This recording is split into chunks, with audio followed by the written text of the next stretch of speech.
بسم اللہ الرحمن الرحیم۔ السلام علیکم۔ ایک غسان کا بادشاہ تھا، اس کا نام جبلہ بن احم تھا۔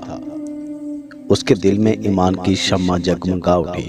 اس نے اسلام کے بارے میں سنا، اس پر غور و فکر کیا، پھر اسلام قبول کر لیا۔ یہ سیدنا عمر فاروق رضی اللہ تعالیٰ عنہ کے دور کی بات ہے۔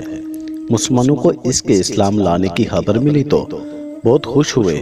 جبلہ نے سیدنا عمر فاروق رضی اللہ تعالیٰ عنہ کو خط لکھا کہ وہ مدینہ طیبہ آنے کی اجازت چاہتا ہے۔ اسے اجازت دے دی گئی کہ تم مدینہ طیبہ آ سکتے ہو۔ تمہارے لیے وہی کچھ ہے جو ہمارے لیے ہے، اور تم پر وہی کچھ واجب ہے جو ہم پر واجب ہے۔ جبلہ غسان سے روانہ ہوا، اس کے ساتھ میں 500 گھوڑ سوار تھے۔ وہ مدینہ کے قریب پہنچا تو اس نے شاہی لباس پہنا، جس کے دامن پر سونے کی داریاں تھیں۔ پھر اس نے ہیروں اور جواہرات سے مرصع تاج سر پر رکھا۔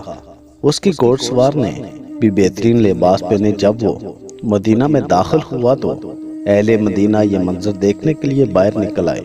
جب وہ عمر فاروق رضی اللہ تعالیٰ عنہ کی خدمت میں پہنچا تو انہوں نے اس کی عزت افزائی کی، اس کا استقبال کیا اور اپنے پاس ٹھہرایا۔ اسی دوران حج کے دن آ گئے۔ فاروق اعظم رضی اللہ تعالیٰ عنہ حج کے لیے روانہ ہوئے۔ جبلہ بھی ان کے ساتھ تھا۔ جبلہ نے بیت اللہ شریف کا طواف شروع کیا۔ بنو فزارہ کا ایک مسکین شخص طواف کر رہا تھا کہ اتفاق سے اس کا پاؤں جبلہ کی چادر پر آ گیا۔ جبلہ کو بڑا غصہ آیا۔ اس نے اسے ایسا زوردار تھپڑ مارا کہ اس کے ناک کی ہڈی ٹوٹ گئی۔ فزاری کو بھی بہت سخت غصہ آیا، مگر وہ جوابی کارروائی نہیں کر سکتا تھا۔ اس نے فوراً اپنا مقدمہ فاروق اعظم رضی اللہ تعالیٰ عنہ کی عدالت میں پیش کر دیا۔ فاروق اعظم رضی اللہ تعالیٰ عنہ نے جبلہ کو بلوایا اور جواب طلبی کی کہ تم نے دوران طواف اپنے مسلمان بھائی کو تھپڑ کیوں مارا؟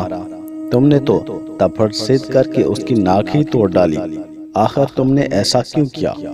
جبلہ نے بڑے غرور سے کہا کہ اس نے میری چادر کو اپنے پیروں سے مسل دیا۔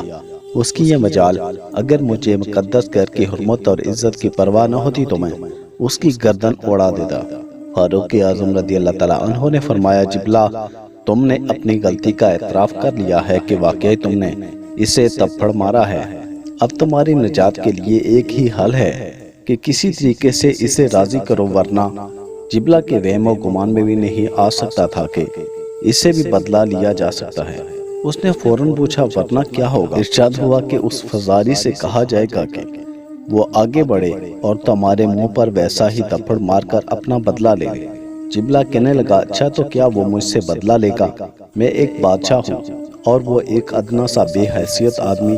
فاروق اعظم رضی اللہ تعالیٰ عنہ نے ارشاد فرمایا، اسلام نے سب کو برابر کے حقوق دیے ہیں، تم مرد فزاری دونوں برابر ہو۔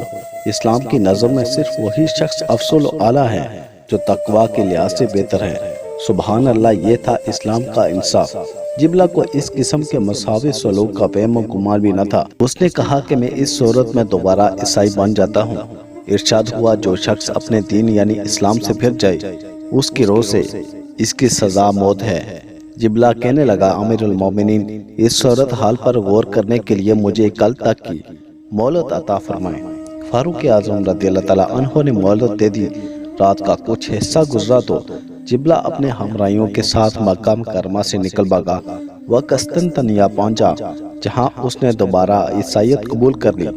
زمانہ بیت گیا، اس کی جوانی کا رنگ اڑ گیا، نقوش ماند پڑ گئے، شان و شوکت دھندلا گئی۔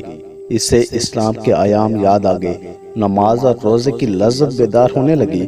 اسے اسلام چھوڑنے پر ندامت ہوئی۔ زیادہ ندامت اس بات پر ہوئی کہ میں اسلام میں داخل ہونے کے بعد دوبارہ مشرک ہو گیا۔ اس احساس کے باوجود وہ آخری عمر تک عیسائیت پر قائم رہا۔ اس نے آخری عمر میں کچھ اشعار کہے جن کا مفہوم یہ ہے، شریف خاندان کے ایک چشم و چراغ نے ایک تھپڑ کے بدلے تھپڑ کھانے میں سب کی محسوس کی، جس کی وجہ سے اسلام سے برگشتہ ہو کر عیسائی بن گیا۔ حالانکہ تھوڑا سا صبر کر لینے میں کوئی حرج نہیں تھا۔ کاش میری ماں نے مجھے جناح ہوتا، کاش میں عمر رضی اللہ تعالیٰ عنہ کی بات مان لیتا، کاش شام میں میری معیشت کا ادنا سا سامان بھی ہوتا تو میں اپنی قوم کے افراد کے ساتھ اٹھتا بیٹھتا۔ اب تو میری سماعت بھی ختم ہو رہی ہے، اور بصارت بھی، مگر اس احساس کے باوجود اس نے توبہ کر کے دوبارہ اسلام قبول نہیں کیا۔ اسے شرک اور کفر ہی کی حالت میں موت آئی۔